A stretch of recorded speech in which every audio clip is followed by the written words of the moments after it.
Good evening, ladies and gentlemen. Henry Q. Wifflebottom here with you again, and we're bringing you another installment of our literary treat series. Tonight, we're going to continue on with the first volume in The Dark Tower by Stephen King. We read the first 3 chapters last night. We're going to read chapter 4, 5, and 6 tonight. Chapter 4. The beans were like bullets, the corn tough. Outside, the prevailing wind snuffled and whined around the ground-level eaves. The gunslinger ate quickly, ravenously, drinking 4 cups of water with the meal. Halfway through, there was a machine gun rapping at the door. Brown got up and let Zoltan in. The bird flew across the room and hunched moodily in the corner. "Musical fruit," he muttered. "You ever think about eating him?" the gunslinger asked. The dweller laughed. "Animals that talk be tough," he said. "Birds, billy bumblers, human beings, they be tough eating." After dinner, the gunslinger offered his tobacco. The dweller, Brown, accepted eagerly. Now, the gunslinger thought, now the questions will come. But Brown asked no questions. He smoked tobacco that had been grown in Garland years before and looked at the dying embers of the fire. It was already noticeably cooler in the hovel. "Lead us not into temptation," Zoltan said suddenly, apocalyptically. The gunslinger started as if he had been shot at. He was suddenly sure all this was an illusion, that the man in black had spun a spell and was trying to tell him something in a maddeningly obtuse, symbolic way. "Do you know Tull?" he asked suddenly. Brown nodded. "Came through it to get here. Went back once to sell corn and drink a glass of whiskey. It rained that year. Lasted maybe 15 minutes. The ground just seemed to open and suck it up. An hour later it was just as white and dry as ever. But the corn, God, the corn! You could see it grow. It wasn't so bad, but you could hear it, as if the rain had given it a mouth. It wasn't a happy sound. It seemed to be sighing and groaning its way out of the earth." He paused. "I had extra, so I took it and sold it. Papa Doc said he'd do it, but he would have cheated me, so I went." "You don't like town?" "No." "I almost got killed there," the gunslinger said. "Do you say so?" "Set my watch and warrant on it. And I killed a man that was touched by God," the gunslinger said. "Only it wasn't God.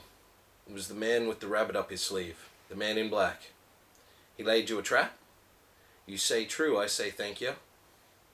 They looked at each other across the shadows, the moment taking on overtones of finality. Now the questions will come. But Brown still had no questions to ask. His cigarette was down to a smouldering roach, but when the gunslinger tapped his poke, Brown shook his head. Zoltan shifted restlessly, seemed about to speak, subsided. "Will I tell you about it?" the gunslinger asked. "Ordinarily I'm not much of a talker, but sometimes talking helps. I'll listen." The gunslinger searched for words to begin and found none. "I have to pass water," he said. Brown nodded. "Pass it in the corn, please." "Sure." He went up the stairs and out into the dark. The stars glittered overhead. The wind pulsed. His urine arced out over the powdery cornfield in a wavering stream. The man in black had drawn him here. It wasn't beyond possibility that Brown was the man in black. He might be. The gunslinger shut these useless and upsetting thoughts away. The only contingency he had not learned how to bear was the possibility of his own madness. He went back inside. "Have you decided if I'm an enchantment yet?" Brown asked, amused. The gunslinger paused on the tiny landing, startled. Then he came down slowly and sat. The thought crossed my mind. "Are you?" "If I am, I don't know it." That wasn't a terribly helpful answer, but the gunslinger decided to let it pass. "I started to tell you about Tull." "Is it growing?" "It's dead," the gunslinger said. "I killed it." He thought of adding, "And now I'm going to kill you, if for no other reason than I don't want to have to sleep with one eye open." But had he come to such behaviour? If so, why bother to go on at all? Why, if he had become what he pursued? Brown said, "I don't want nothing from you, gunslinger, except to still be here when you move on. I won't beg for me life, but that don't mean I don't want it yet a while longer." The gunslinger closed his eyes. His mind whirled. "Tell me what you are," he said thickly. "Just a man, one who means you no harm, and I'm still willing to listen if you're willing to talk." To this the gunslinger made no reply. "I guess you won't feel right about it unless I invite you," Brown said. "And so I do. Will you tell me about Tull?" The gunslinger was surprised to find that this time the words were there. He began to speak in flat bursts that slowly spread into an even, slightly toneless narrative. He found himself oddly excited. He talked deep into the night. Brown did not interrupt at all. Neither did the bird. Chapter 5. He'd bought the mule in Princeton, and when he reached Tull it was still fresh. The sun had set an hour earlier, but the gunslinger had continued travelling, guided by the town glow in the sky, then by the uncannily clear notes of a honky-tonk piano playing Hey Jude. The road widened as it took on tributaries. Here and there were overhead sparklights, all of them long dead. The forests were long gone now, replaced by the monotonous flat prairie country. Endless, desolate fields gone to timothy and low shrubs. Eerie, deserted estates guarded by brooding, shadowed mansions where demons undeniably walked. Leering, empty shanties where the people had either moved on or had been moved along. An occasional dweller's hovel, given away by a single flickering point of light in the dark, or by sullen, inbred clan fams, toiling silently in the fields by day. Corn was the main crop, but there were beans and also some pokeberries. An occasional scrawny cow stared at him lumpishly from between peeled adler poles. Coaches had passed him 4 times, twice coming and twice going, nearly empty as they came up on him from behind and bypassed him and his mule, fuller as they headed back toward the forests of the north. Now and then a farmer passed with his feet up on the splashboard of his bucker, careful not to look at the man with the guns. It was ugly country. It had showered twice since he had left Princeton, grudgingly both times. Even the timothy looked yellow and dispirited. Pass on by country. He had seen no sign of the man in black. Perhaps he had taken a coach. The road made a bend, and beyond it the gunslinger clucked the mule to a stop and looked down at Hull.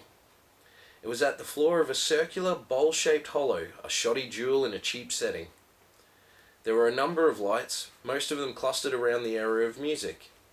There looked to be 4 streets, 3 running at right angles to the coach road, which was the main avenue of the town. Perhaps there would be a cafe. He doubted it, but perhaps. He clucked at the mule. More houses sporadically lined the road now, most of them still deserted. He passed a tiny graveyard with mouldy, leaning wooden slabs overgrown and choked by the rank devil grass. Perhaps 500 feet further on he passed a chewed sign which said, Tull. The paint was flaked almost to the point of illegibility. There was another further on, but the gunslinger was not able to read that one at all. A fool's chorus of half-stoned voices was rising in the final protracted lyric of Hey Jude as he entered the town proper. It was a dead sound, like the wind in the hollow of a rotted tree. Only the prosaic thump and pound of the honky-tonk piano saved him from seriously wondering if the man in black might not have raised ghosts to inhabit a deserted town. He smiled a little at the thought. There were people on the streets, but not many. 3 ladies wearing black slacks and identical high-collared blouses passed by on the opposite boardwalk, not looking at him with pointed curiosity. Their faces seemed to swim above their all-but-invisible bodies like pallid balls with eyes. A solemn old man with a straw hat perched firmly on top of his head watched him from the steps of a boarded-up mercantile store. A scrawny tailor with a late customer paused to watch him go by. He held up the lamp in his window for a better look.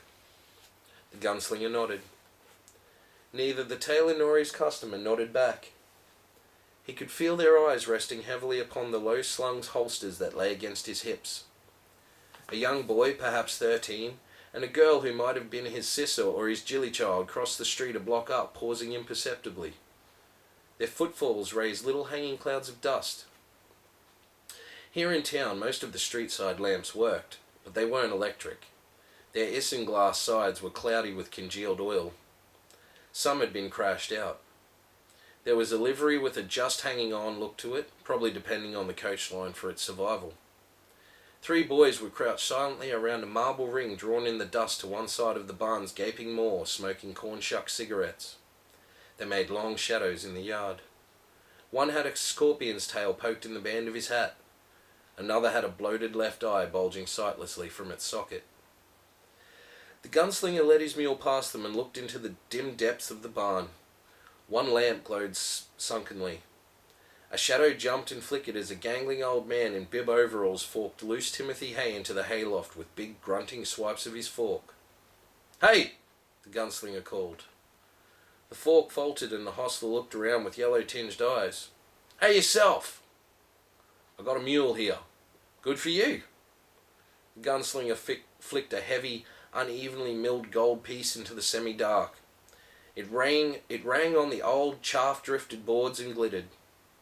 The hostler came forward, bent, picked it up, squinted at the gunslinger. His eyes dropped to the gun belts and he nodded sourly. "How long you want him put up?" "A night or 2, maybe longer." "Ain't got no change for gold." "Didn't ask for any." "Shoot up money," the hostler muttered. "What did you say?" "Nothing." The hostler caught the mule's bridle and led him inside. "Rub him down," the gunslinger called. "I expect to smell it on him when I come back, hear me well." The old man did not turn. The gunslinger walked out to the boys crouched around the marble ring. They had watched the entire exchange with contemptuous interest. "Long days and pleasant nights," the gunslinger offered conversationally. No answer. "You fellas live in town?" No answer, unless the scorpion's tail gave one. It seemed to nod. One of the boys removed a crazily tilted twist of corn shuck from his mouth, grasped a green cat's eye marble, and squirted it into the dirt circle. It struck a croaker and knocked it outside. He picked up the cat's eye and prepared to shoot again. "There a cafe in this town?" the gunslinger asked. One of them looked up, the youngest. There was a huge cold sore at the corner of his mouth, but his eyes were both the same size and full of an innocence that wouldn't last long in this shithole. He looked at the gunslinger with hooded, brimming wonder that was touching and frightening. "Might get a burger at Shep's." "That the honky-tonk?" The boy nodded. "Yar." The eyes of his mates had turned ugly and hostile. He would probably pay for having spoken up in kindness. The gunslinger touched the brim of his hat. "I'm grateful. It's good to know someone in this town is bright enough to talk." He walked past, mounted the boardwalk, and started down toward Sheb's, hearing the clear, contemptuous voice of one of the others, hardly more than a childish treble. "Weed eater! How long you been screwing your sister, Charlie? Weed eater!" Then the sound of a blow and a cry. There were 3 flaring kerosene lamps in front of Sheb's, one to each side and one nailed above the drunk-hung batwing doors.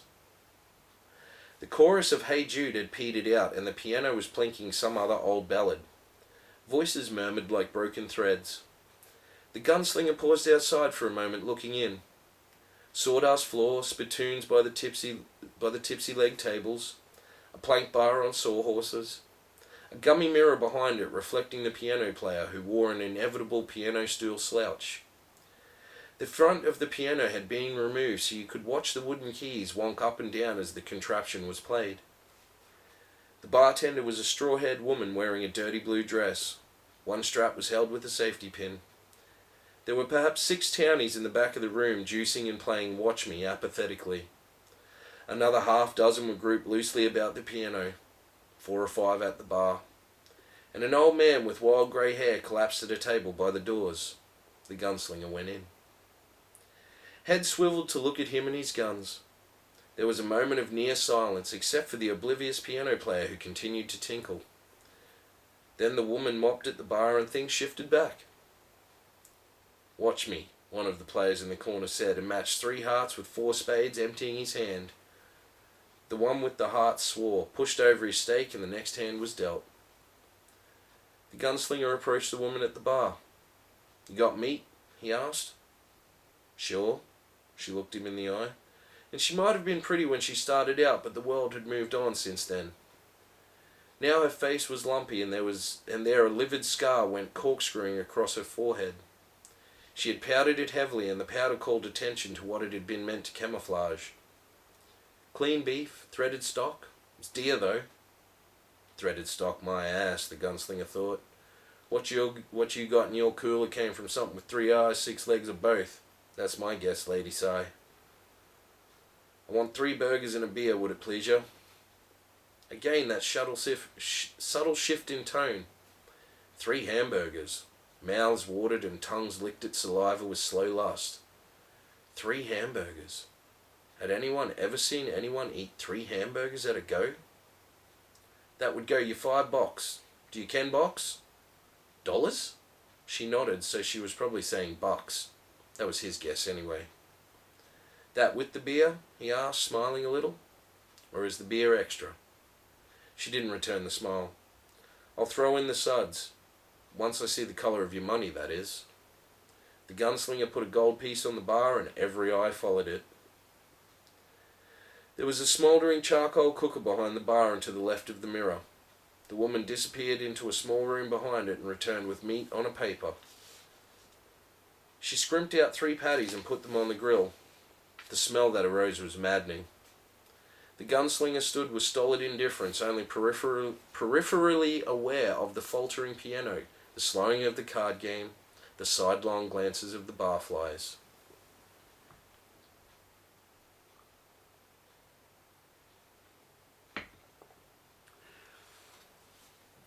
The man was halfway up behind him when the gunslinger saw him in the mirror.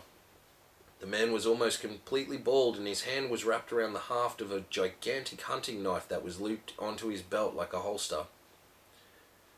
Go sit down, the gunslinger said. Do yourself a favour, cully. The man stopped. His upper lip lifted unconsciously, like a dog's, and there was a moment of silence. Then he went back to his table and the atmosphere shifted back again.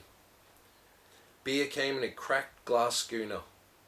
Ain't got change for gold, the woman said truculently. Well, that's a good one. Truculently? I know someone tell me that. Okay. Don't expect any, said Roland. She nodded angrily, as if this show of wealth, even at her benefit, incensed her. But she took his gold, and a moment later the hamburgers came on a cloudy plate, still red around the edges. Do you have salt? She gave it to him in a little crock she took from underneath the bar, white lumps he'd have to crumble with his fingers. Bread? No bread. He knew she was lying, but he also knew why and didn't push it. The bald man was staring at him with side-nosed eyes, his hands clenching and unclenching on the splintered and gouged surface of his table. His nostrils flared with pulsating regularity, scooping up the smell of the meat. That, at least, was free. The gunslinger began to eat steadily, not seeming to taste, merely chopping the meat apart and forking it into his mouth, trying not to think of what the cow this had come from must have looked like. Threaded stock, she had said. Yes, quite likely. And pigs would dance the Kamala in the light of the peddler's moon. He was almost through, ready to call for another beer and roll a smoke when the hand fell on his shoulder. He suddenly became aware that the room had once more gone silent, and he tasted tension in the air. He turned around and stared into the face of the man who had been asleep by the door when he entered. It was a terrible face. The odour of the devil grass was a rank miasma. The eyes were damned, the staring, glaring eyes of one who sees but does not see, eyes ever turned inward to the sterile hell of dreams beyond control, dreams unleashed, risen out of the stinking swamps of the unconscious. The woman behind the bar made a small moaning sound. The cracked lips lifted, revealing the green mossy teeth, and the gunslinger thought, he's not even smoking it anymore. He's chewing it. He's really chewing it. And on the heels of that, he's a dead man. Should have been dead a year ago. And on the heels of that, the man in black did this. They stared at each other, the gunslinger and the man who had gone around the rim of madness. He spoke, and the gunslinger, dumbfounded, heard himself addressed in the high speech of Gilead? Gilead. The gold for a favour, gunslinger sigh? Just one, for a pretty? The high speech. For a moment his mind refused to track it. It had been years, God, centuries, millenniums. There was no more high speech. He was the last gunslinger. The others were all... Numbed, he reached into his breast pocket and produced a gold piece. The split, scabbed, gangrenous hand reached for it, fondled it, held it up to reflect the greasy glare of the kerosene lamps. It threw off its proud civilized glow, golden, reddish, bloody. An inarticulate sound of pleasure. The old man did a weaving turn and began moving back to his table, holding the coin at eye level, turning it, flashing it. The room was emptying rapidly, the bat wings shuttling madly back and forth. The piano player closed the lid of his instrument with a bang and exited after the others in long, comic opera strides. "Sheb!" the woman screamed after him, her voice an odd mixture of fear and shrewishness. "Sheb, you come back here, God damn it!" Was that a name the gunslinger had heard before? He thought yes, but there was no time to reflect upon it now, or to cast his mind back. The old man, meanwhile, had gone back to his table. He spun the gold piece on the gouged wood, and the dead alives followed it with empty satisfaction. He spun it a second time, a third time, and his eyelids dropped. The fourth time, and his head settled to the wood before the coin stopped. "There," she said softly, furiously. "You've driven out my trade. Are you satisfied?" "They'll be back," the gunslinger said. "Not tonight, they won't." "Who is he?" He gestured at the weed eater. "Go fuck yourself." Sigh.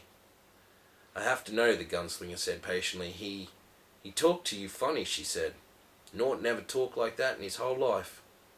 I'm looking for a man. You would know him." She stared at him, the anger dying. It was replaced with speculation, then with a high, wet gleam he had seen before. The rickety building ticked thoughtfully to itself. A dog barked brainily far away. The gunslinger waited. She saw his knowledge, and the gleam was replaced by hopelessness, by a dumb need that had no mouth. "I guess maybe you know my price," she said. "I got an itch I used to be able to take care of, but now I can't." He looked at her steadily. The scar would not show in the dark. Her body was lean enough so the desert and grit and grind hadn't been able to sag everything. And she'd once been pretty, maybe even beautiful. Not that it mattered. It would not have mattered if the grave beetles had nested in the arid blackness of her womb. It had all been written. Somewhere, some hand had put it all down in Carr's book. Her hands came up to her face, and there was still some juice left in her, enough to weep. "Don't look. You don't have to look at me so mean." "I'm sorry," the gunslinger said. "I didn't mean to be mean." "None of you mean it," she cried at him. "Close the place up and put out the lights." She wept, hands at her face. He was glad she had her hands at her face, not because of the scar, but because it gave her back her maidenhood, if not her maidenhead. The pin that held the strap of her dress glittered in the greasy light. "Will he steal anything? I'll put him out if he will." "No," she whispered. "Nort don't steal." Then put out the lights. She would not remove her hands until she was behind him, and she doused the lamps one by one, turning down the wicks and breathing the flames into extinction. Then she took his hand in the dark, and it was warm. She led him upstairs. There was no light to hide their act. Chapter 6. He made cigarettes in the dark, then lit them and passed one to her. The room held her scent, fresh lilac, pathetic. The smell of the desert had overlaid it. He realized he was afraid of the desert ahead. "His name is Nort," she said. No harshness had been worn out of her voice. "Just Nort. He died." The gunslinger waited. "He was touched by God," the gunslinger said. "I've never seen him." "He was here ever since I can remember. Nort, I mean, not God." She laughed jaggedly into the dark. "He had a honey wagon for a while, started to drink, started to smell the grass, then to smoke it. The kids started to follow him around and sick their dogs onto him. He wore old green pants that stank. Do you understand?" "Yes." He started to chew it. At the last he just sat in there and didn't eat anything. He might have been a king in his mind. Children might have been his jesters and the dogs his princes. Yes. He died right in front of this place, she said. Came clumping down the boardwalk. His boots wouldn't wear out. They were engineer boots he found in the old train yard. With the children and dogs behind him. He looked like wire clothes hangers all wrapped and twirled together. You could see all the lights of hell in his eyes, but he was grinning, just like the grins the children carve into their sharp roots and pumpkins come reap. You could smell the dirt and the rot and the weed. It was running down from the corners of his mouth like green blood. I think he meant to come in and listen to Sheb play the piano. And right in front, he stopped and cocked his head. I could see him and I thought he heard a coach, although there was none due. Then he puked and it was black and full of blood. It went right through that grin like sewer water through a grate. The stink was enough to make you want to run mad. He raised up his arms and just threw over. That was all. He died in his own vomit with that grin on his face. A nice story. Oh yes, thank you, Si. This be a nice place. She was trembling beside him. Outside, the wind kept up its steady whine, and somewhere far away a door was banging like a sound heard in a dream. Mice ran in the walls. The gunslinger thought in the back of his mind that it was probably the only place in town prosperous enough to support mice. He put a hand on her belly and she started violently, then relaxed. The man in black, he said. You have to have it, don't you? Couldn't just throw me a fuck and go to sleep. I have to have it. All right, I'll tell you. She grasped his hand in both of hers and told him. That's the end of chapter 6.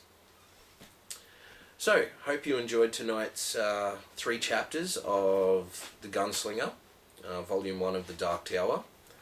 Going to take a break tomorrow night, so join us in a couple of nights' time for a couple more chapters from The Gunslinger.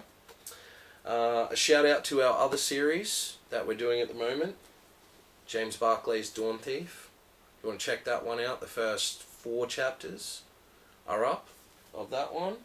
And tonight's music plug, an old one, but a fantastic one, Opeth. The album's called Blackwater Park. The song I recommend is The Drapery Falls. So it's a long ass song, but it's fucking beautiful. So check that one out. So look, leave us a like, leave us a comment, subscribe, tell me let me know what some of those words actually are meant to sound like. So, but thanks very much for watching, and this is Henry Q. Wifflebottom signing off.